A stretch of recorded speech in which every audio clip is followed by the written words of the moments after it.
We are doing a Bible study this evening on the 57th Psalm, and in the lobby there is a handout that I hope you got a copy of it. It's front and back. We'll be starting over on the side that says Psalm 57 up at the top.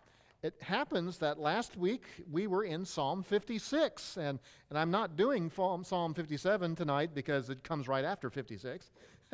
We're in this passage together because what we were studying in the morning hour.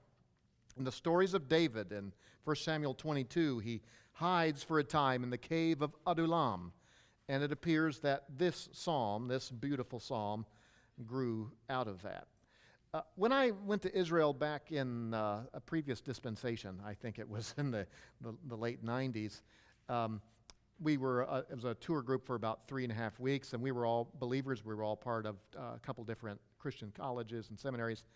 And somehow I got roped into leading singing, and that was fun. But my favorite place to sing was the salt mines. Some ancient salt mines that also had been excavated in modern times. They were in the central part of the country, not all that far from Adullam, in this big domed area, actually higher than our chapel ceiling in here, and everybody sounded great.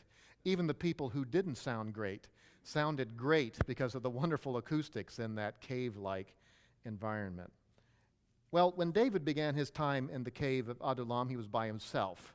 And I'm not sure how much pleasure he might have heard by hearing his own voice. But as we read, there came that other people filled in that place. His family came, and then some friends and people on the fringe as well, and filled up that area. And it's during this period when David is taking encouragement that God is with him, that he's not been forsaken by the Lord or by everyone else, that he composes poems like this, Psalm 57. So I'd like us at this time to read the 57th Psalm, including the heading, which is one of the longer ones. It says, "For the choir director, set to Al-Tasheth, a miktam of David when he fled from Saul in the cave. Be gracious to me, O God, be gracious to me, for my soul takes refuge in you, and in the shadow of your wings I will take refuge until destruction passes by. I will cry to God Most High, to God who accomplishes all things for me. He will send from heaven and save me. He reproaches him who tramples upon me. Selah. God will send forth his loving kindness and his truth. My soul is among lions. I must lie among those who breathe forth fire, even the sons of men whose teeth are spears and arrows, and their tongue a sharp sword. Be exalted above the heavens, O God. Let your glory be above all the earth. They have prepared a net for my steps. My soul is bowed down. They dug a pit before me. They themselves have fallen into the midst of it. Selah. My heart is steadfast, O God. My heart is steadfast. I will sing. Yes, I will sing praises.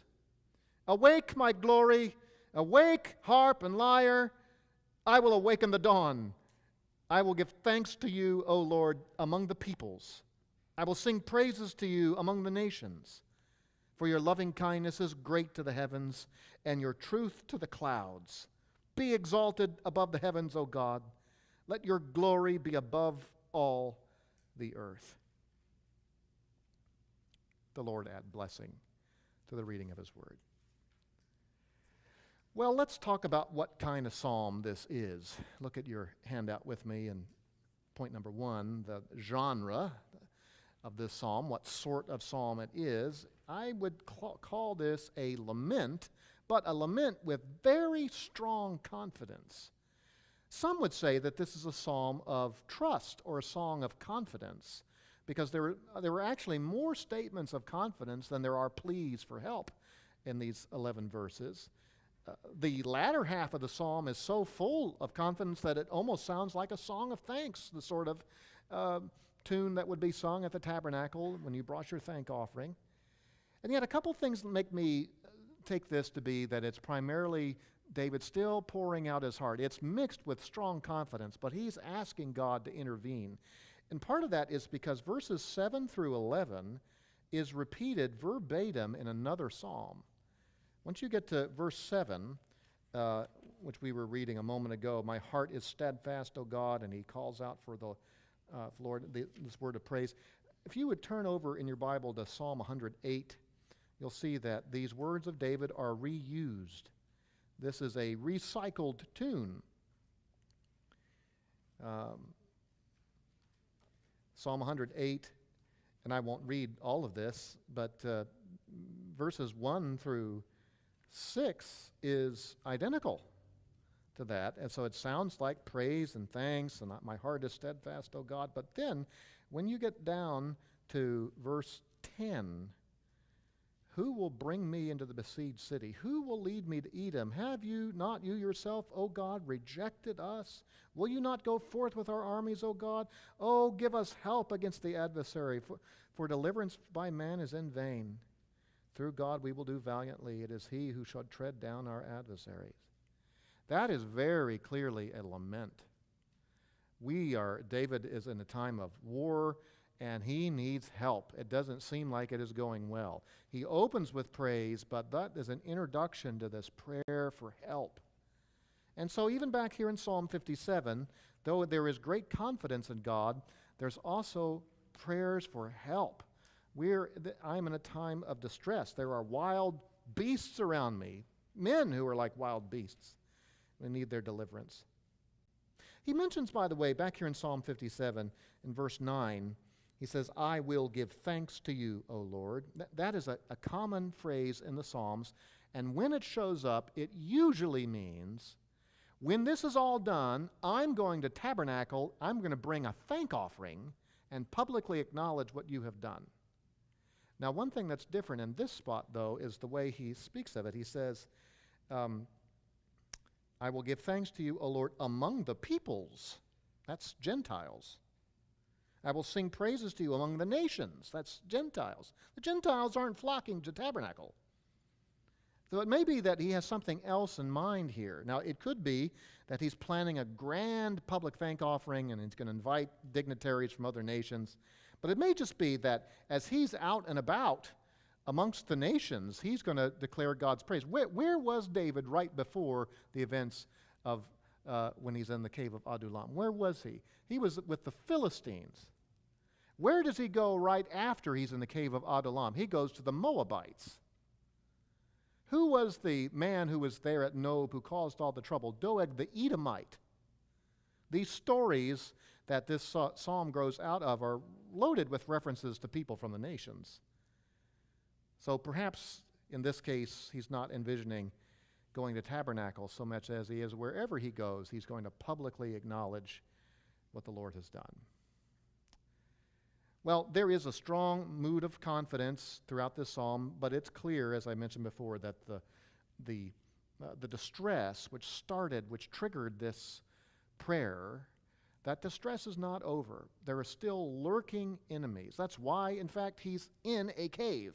He's in a cave not because it's some cool summer vacation. He's there hiding for his life.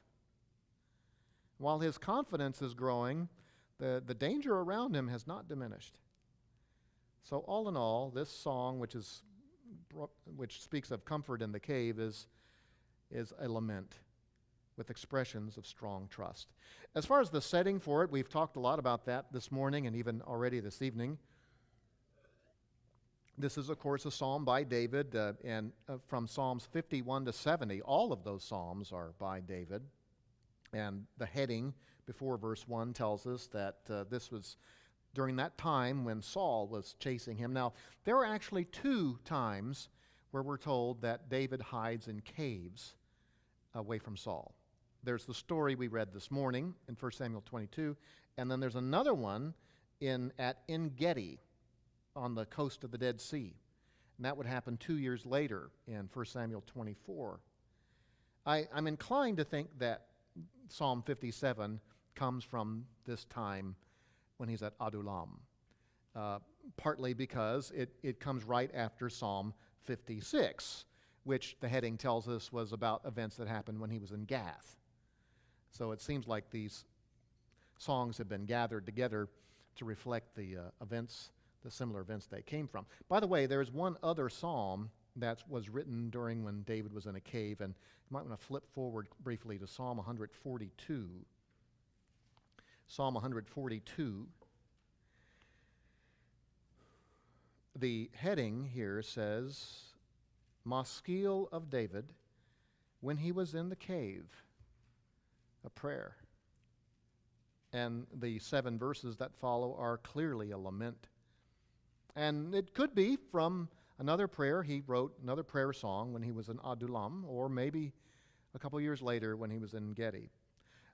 In a few weeks, we'll look at Psalm 142 together when we get to the story closer to the story about him being at En Gedi. Tonight, back here to Psalm 57. As far as Psalm 57, why it was put here in the Psalms where it is, I already mentioned that Psalms 56 and 57 share some things in common. They come out of the same period of David's life. They're about the same length, come from the same circumstances. They even use some similar phrases, like the call for help in Psalm 56, verse 1, be gracious to me, O God. And Psalm 57, verse 1, be gracious to me, O God, be gracious to me. So I think David has these same sentiments on his mind as he pens these different things. Also, Psalms 57, 58, 59, they all have this unusual heading. In their heading, they say, set to Al-Tasheth. Now, this is not something by a guy named Al. Al-Tasheth is a Hebrew phrase, and most of our Bibles have just put the English letters there. But Al-Tasheth is a Hebrew phrase that means do not destroy.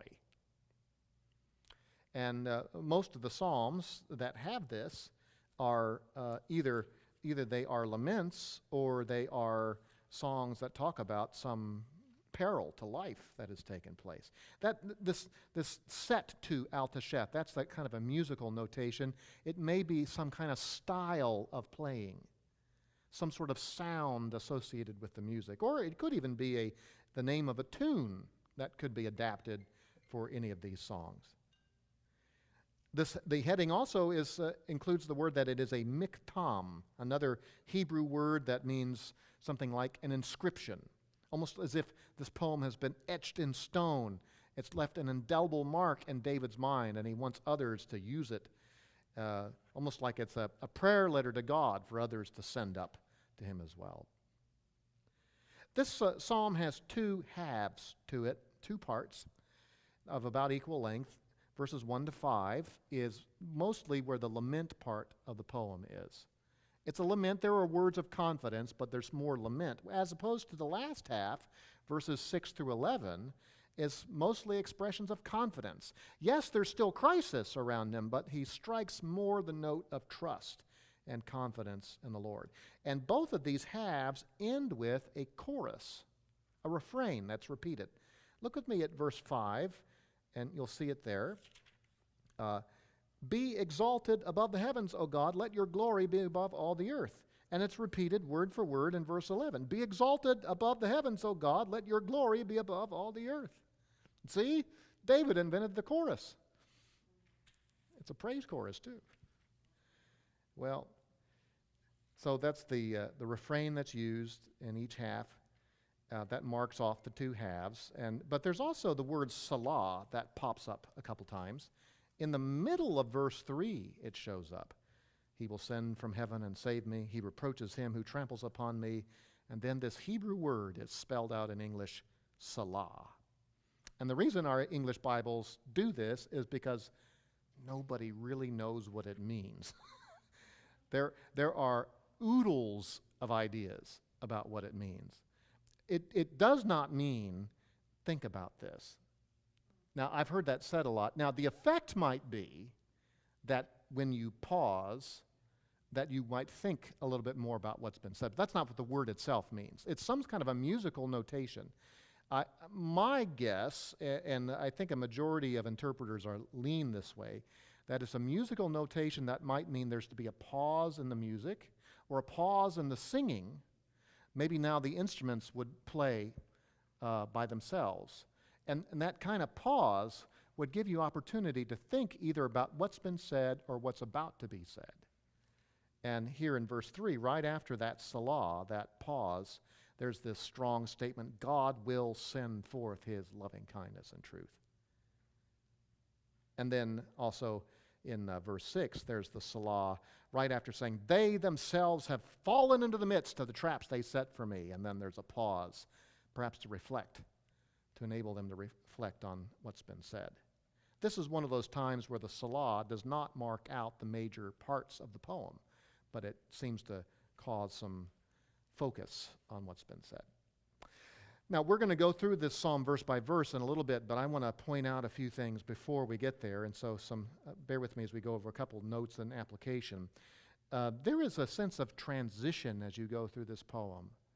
The psalm moves from mourning in verses 1 and 2 to delight.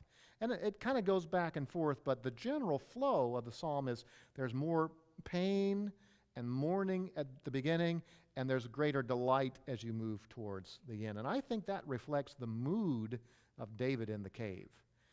The mood of David as he's come to the cave, leaving Gath, and now he's starting to see that the reality of the promises of God, that God is in fact with him and he will not leave him, no, never leave him. So there's this sense of transition throughout the poem. There's also some very graphic imagery. For instance, in verse 1, God is likened to a great bird. Look with me back in verse 1. Be gracious to me, O God, be gracious to me, for my soul takes refuge in you, and in the shadow of your wings I take refuge. Now, this is a figure of speech. It doesn't mean that God literally has wings. It's not like an angelic being. Some angels literally have wings. God does not. God is a spirit. Sometimes there's references to the hand of the Lord, but that's a figure of speech. He doesn't literally have a hand. Not until the Son of God took on human flesh was that true. But here David is applying an image of a great bird, and there were some magnificent birds in Israel.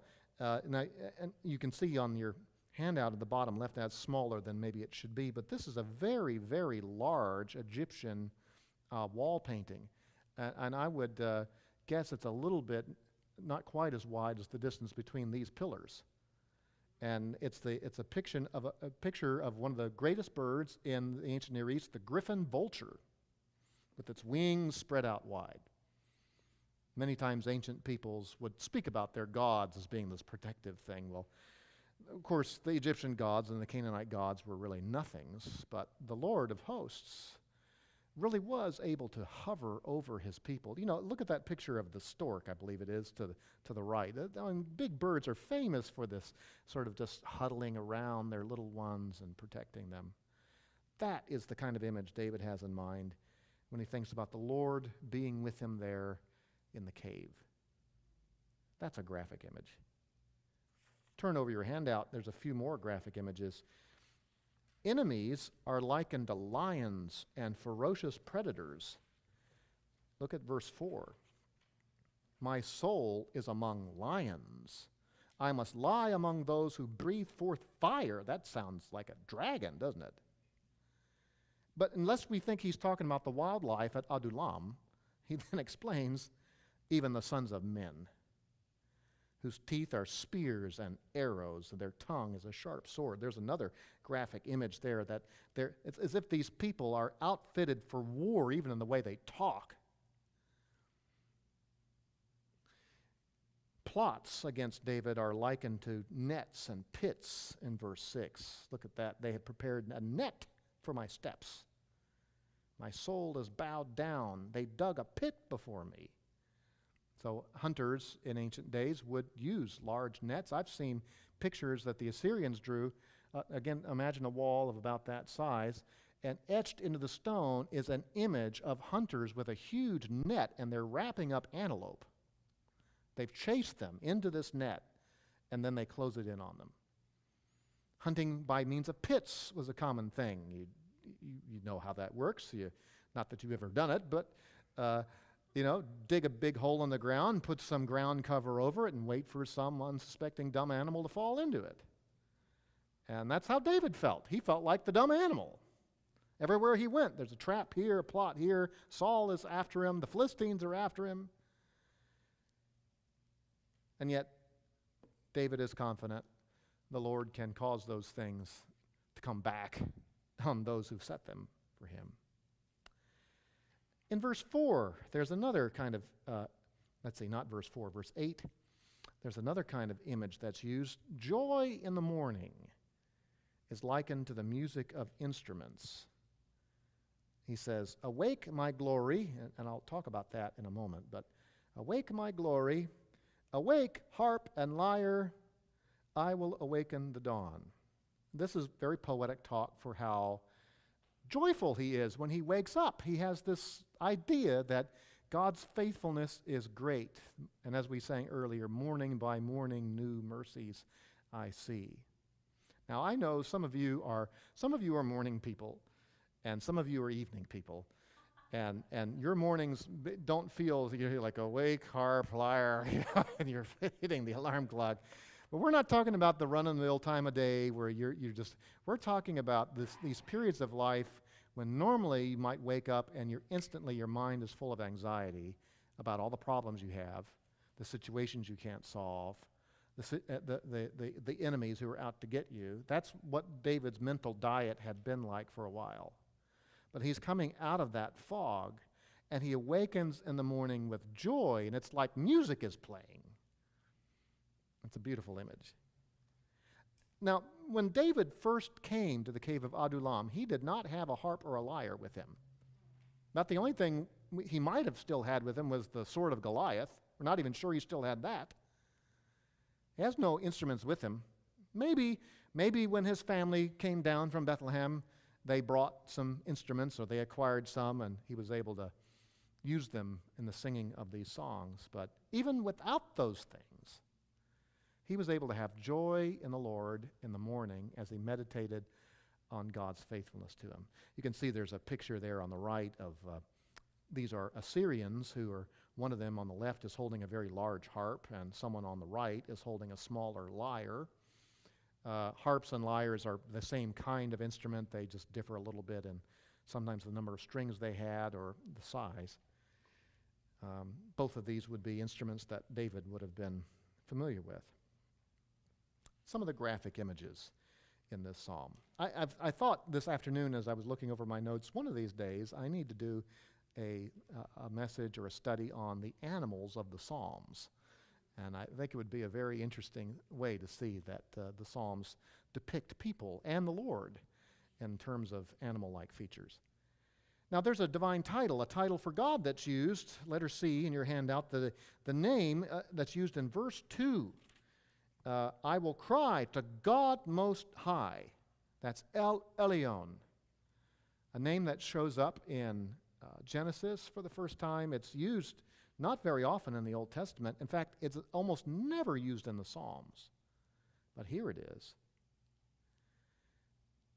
This suggests it's a title that God who is over all. In fact, the word Elyon, I was telling my Hebrew students this just yesterday, it seems to come from a word that means to overhang. That he is the sovereign one, the supreme one who hangs large over everything, including our circumstances.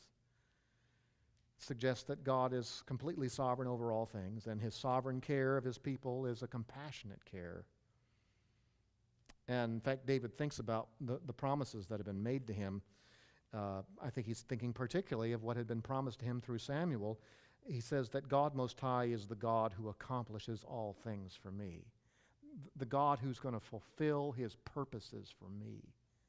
He's over it all. He's going to bring it to pass.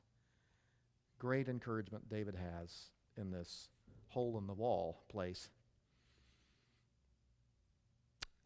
In letter D, another feature of the psalm in that chorus, the refrain that's repeated in verses 5 and 11, be exalted, O God, above the heavens. Let your glory be above the earth. That is not only a word of praise, it is that that David wants people to recognize how great God is. Now, isn't God's glory over all the heavens already? Isn't it already that way? Yes, it is, but it's not universally recognized as such.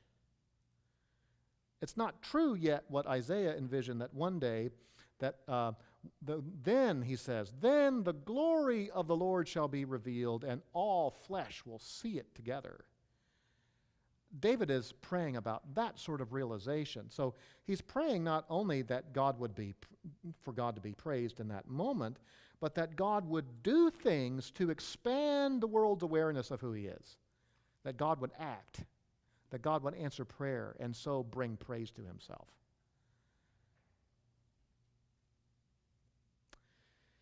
Another feature of this poem is there's a lot of repetition. Verse 1, I've read it a few times already. Be gracious to me, be gracious to me. Verse 7 as well. My heart is steadfast, O God, my heart is steadfast.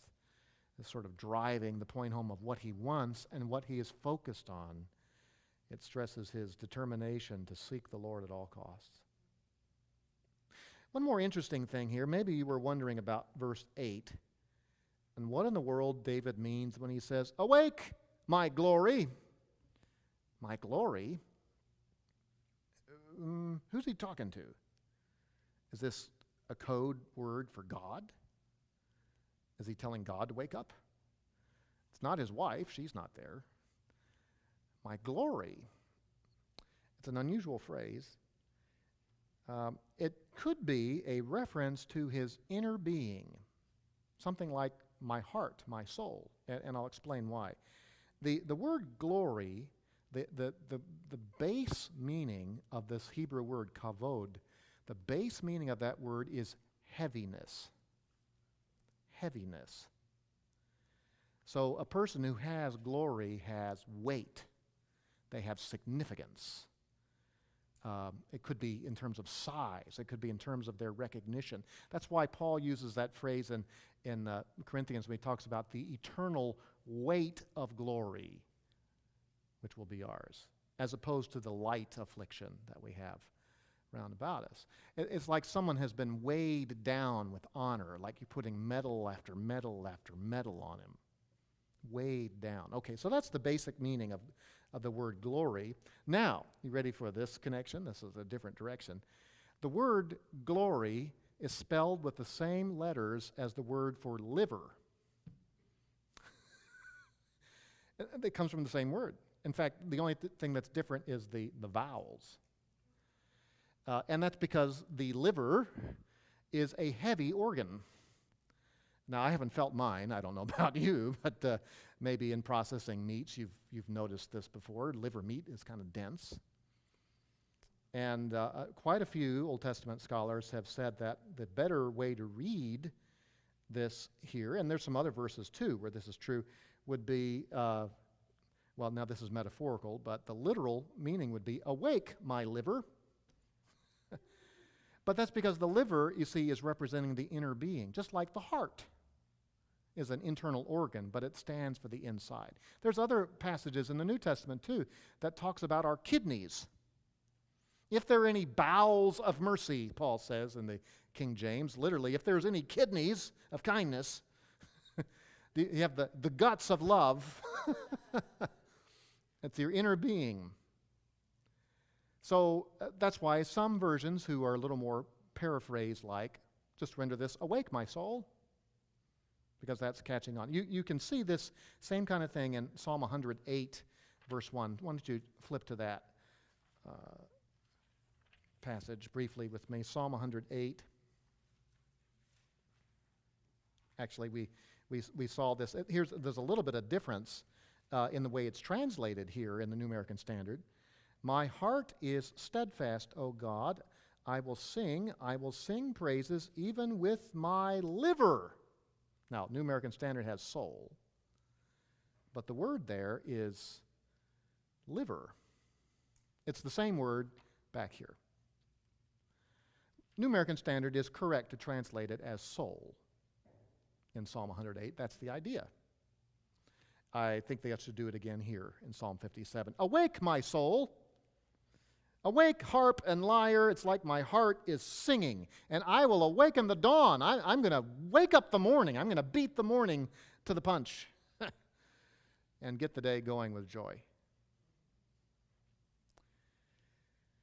Well, I'll read for you one more quote before we walk through Psalm 57 verse by verse.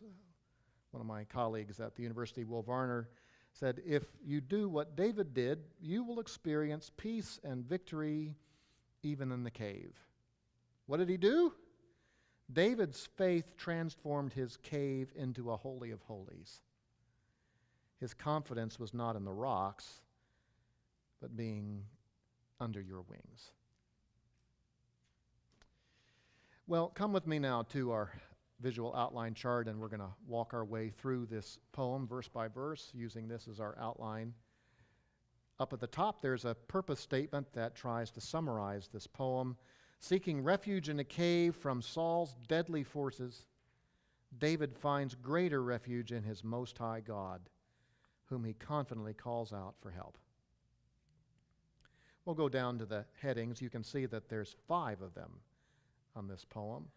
There's a note of authorization where it says, for the choir director. That means that at some point, David handed this over to the Levites at the tabernacle. This would be sometime later. The Levites were a lot of them about to be wiped out, but sometime later, this would be put into the collection of the music at the tabernacle for them to schedule it and assign musicians and things like that. There's the musical note that it is set to Al Tasheth, the tune or the style called Do Not Destroy, as he's praying for God to deliver him so that he not be destroyed. The song type, it is a miktam, it is something like a meditation or an inscription. The author is David, and then the historical note is that when he was seeking refuge from Saul in a cave.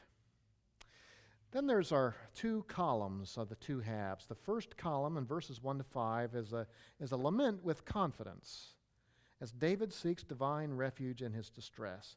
The opening plea is found in verse 1, and that it has a double call for help. Be gracious to me, O God, be gracious to me. And then there's a word of confession, a confession of trust in divine coverage at the end of verse 1. For my soul takes refuge in you. Why am I pleading to you? Why am I turning to you? Because I trust in you. My soul takes refuge in you, and in the shadow of your wings will I take refuge until destruction passes by. He was planning to hang out in the cave for who knows how long, and he was there, I would imagine, for weeks, maybe months. But the Lord would be his protection even when he left there, even when he had to go away to Moab, even when he had to come back to live in the forest. God would be his overshadowing protection. How wonderful to know we have a God who goes with us. Now, there's a sense in which God was found, especially at the tabernacle, that he dwelt in the Holy of Holies. And yet, even in the Old Testament, even when his special presence was there, it was true that he was with his people wherever they went. He was not God in a box, confined. He was with David wherever he needed to be. Now, he's going to elaborate on this confession of trust in verses 2 and 3. He makes a resolve that he's going to petition the Most High in verse 2. I will cry to God Most High, to El Elyon, to God who accomplishes all things for me. I'm going to cry and I'm going to keep praying. I'm going to keep seeking his face until there's some resolution to this calamity. And it would be years before this crisis with Saul would be over. And even after Saul is dead, the crisis would go on for years.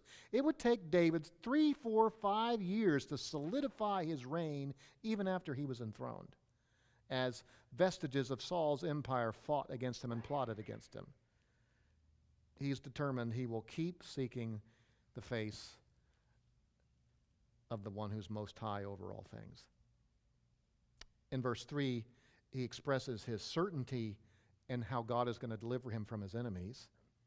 He will send from heaven. Notice here he's not talking to God, he's speaking to his audience, as it were. He will send from heaven and save me. He reproaches him who tramples upon me. Oh, David certainly did feel stepped upon, but he knew that God would deal with Saul, God would deal with the Philistines, God would deal with all the hundreds of people who were out to get him, trying to make their way up the ladder in Saul's empire. David could only do so much. In fact, he was instructed, in essence, not to fight him for himself during this period, but to leave it in the hands of God. He's certain about God's deliverance from his enemies. The Lord has condescended in his deliverance. In that first half of the verse, he's come down. And after the Salah, David speaks of the divine faithfulness and deliverance. He will send forth his loving kindness. That's that Hebrew word I've tried to teach you. I think you know it. Can you spit it out with me? Chesed. Chesed. Chesed is loving kindness, loyalty, faithfulness. When Jeremiah says, "Great is your faithfulness," it is great is your chesed. And it's almost like chesed is this thing that the Lord is going to send. Well, no, it means that the Lord is going to come himself. And he's going to be faithful. He's going to be true to his word. That's what it means when he says he'll send forth his truth. Now, after these words of confidence, we go back to some lament in verse 4. It's a painful lament. He's surrounded by deceitful, deadly enemies. Verse 4, "My soul is among lions. I must lie among those who breathe forth fire." So there's the most ravenous mammals he knows. And then there's dragon-like creatures. And these aren't animals we're talking about, as the middle of the verse says, people, sons of men, whose teeth are spears. Just every word they say about him cuts and harms. Their teeth are spears and arrows. Their tongue is a sharp sword. You can't trust anything they say. People like Doeg, the Edomite, who sits there all quietly at Nob, but inwardly he's thinking about how he can gain points with Saul and help to bring David down. After that painful lament, David bursts out with the chorus of verse 5, the hymnic refrain, a prayer for the glorious God to gain renown. "Be exalted above the heavens, O God. Let your glory be above all the earth." And what in the world does it mean for God's glory to be above the heavens? It seems to mean that, there are spirit beings who inhabit the heavens, but God is more glorious than all of them. Those other beings, lesser beings, there are fallen ones who are involved in all manner of mischief and evil and harm, motivating people like Doeg and the Philistines and even Saul. But God's greater and more powerful than all of them, and David wants God to act so that his glory can be shown to be supreme over it all, over everything in heaven, over everything in the earth, for everyone to see that he's the King of Kings. Well, that ends the first half. The second half starts up in verse 6, another round of prayer. These words are more like words of confidence, words of trust, even in the midst of crisis, as David anticipates divine deliverance. A painful lament is made at the beginning of verse 6, as he is jeopardized by deadly traps. These men who with weapon-like teeth, they have prepared a net for my steps. My soul is bowed down. They dug a pit before me. David is cornered. He's beaten down. He's on the verge of being consumed. And yet, look how the verse ends. A sudden change of perspective at the end of verse 6. That's a celebration of divine deliverance through this reflexive judgment. That it says, they themselves have fallen into the midst of it. They set the trap for me, and they ended up falling it into themselves. This is a poetic way of what's called retributive justice. It's kind of like the law of sowing and reaping. Whatever a man sows, that shall he also reap. It's as Jesus said, he who lives by the sword, shall die by the sword. And David would see this kind of thing happen to his enemies, again and again, although it would take time for it to happen to them all. But David has seen it enough and seen pieces of it enough to know victory will be his. And so there's a Salah after verse 6, I think a musical interlude that would enable some reflection on what had just been said. Then in verses 7 and 8 is another confession of trust elaborated upon, a declaration of confidence in verse 7. My heart is steadfast, O God. My heart is steadfast.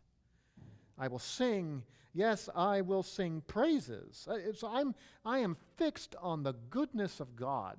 I am certain of God's goodness, that He answers prayer, that He's Lord over all things, that He's worthy of praise even when I'm in a cave, even when I'm in a hole. God's worthy of praise. What an awesome perspective that is. We tend to think when we're in a cave of trouble, and when we're in the hole of distress, that God is worthy to be doubted, that God is worthy of being viewed with suspicion. No, it's the wrong way to think, because the one who's over all is not stuck in the cave, not stuck in a pit at all. David is determined he'll keep his focus on the glorious God. And so then in verse 8, he determines to awaken with praise. Awake, my soul. Awake, harp and lyre. I will awaken the dawn. Come on, you instruments. Let's get together and wake up the day with praise for our great God. His mercies are new every morning. He makes a vow of thanks in verses 9 and 10. Many of the Psalms have a statement like this: I will give thanks to you, O Lord, although what's different now is among the peoples. I will sing praises to you among the nations. Now, maybe what he's saying here is he's promising that when the time is right, when everything is sort of reset, when the tabernacle is running as it ought to be again, he's going to go to tabernacle and make a big, big thank offering. And he's going to invite people, and he's going to, like he says in Psalm 40, I have not withheld my mouth from the great congregation. I'm going to tell everybody what the Lord did. And I'm going to have some other people out in the courtyard, some outsiders, so they can hear how great it is. It may be that. Maybe he's speaking more generally here, as in this time when he's traveling about and rubbing shoulders with people of different nations, that he's not going to hide his identity as belonging to Yahweh. And he's going to publicly tell them what he's done. And as part of this vow to give thanks to God in verse 10, he appreciates God's great faithfulness in verse 10. For your loving kindness is great to the heavens, and your truth to the clouds. If I could take every one of the times that God has shown himself faithful and make a clay pot for that, and stack them up, they'd go all the way to the sky. We don't do good enough job, I think, in counting our blessings. We've got that old song, count your blessings, name them one by one, and we're not so good at that, you know. We're pretty good at counting our problems. Oh, I got this going on, and I got that going on, and we need to not turn a blind eye to things we're dealing with. They're right in front of us. We need to pray about them, but we need to meditate on the great things that the Lord has done. It reorients our hearts and our minds. It's good for our hearts. It's good for our livers to cause us to live and love the Lord as we ought. Well, the psalm ends in verse 11 with that chorus that was used in verse 5. It's repeated again in verse 11. Be exalted above the heavens, O God. Let your glory be above all the earth. You know, as I think about that prayer where he's wanting God to be praised, he's wanting God to act too so that there'll be more praise. It makes me think about another passage, and we'll close with this in the book of Isaiah, chapter 6. When Isaiah records here in the 6th chapter what had happened to him early in his life, how he had been called to be a prophet, and he unexpectedly gets a vision of God's heavenly temple. Chapter 6, verse 1. In the year of King Uzziah's death, I saw the Lord, I saw Adonai sitting on a throne, lofty and exalted, with the train of his robe filling the temple. Seraphim stood above him, each having 6 wings. With 2 he covered his face, with 2 he covered his feet, and with 2 he flew. And one called out to another and said, Holy, holy, holy is the Lord of hosts. The whole earth is full of his glory. And the foundations of the threshold trembled at the voice of him who called out, while the temple was filling with smoke.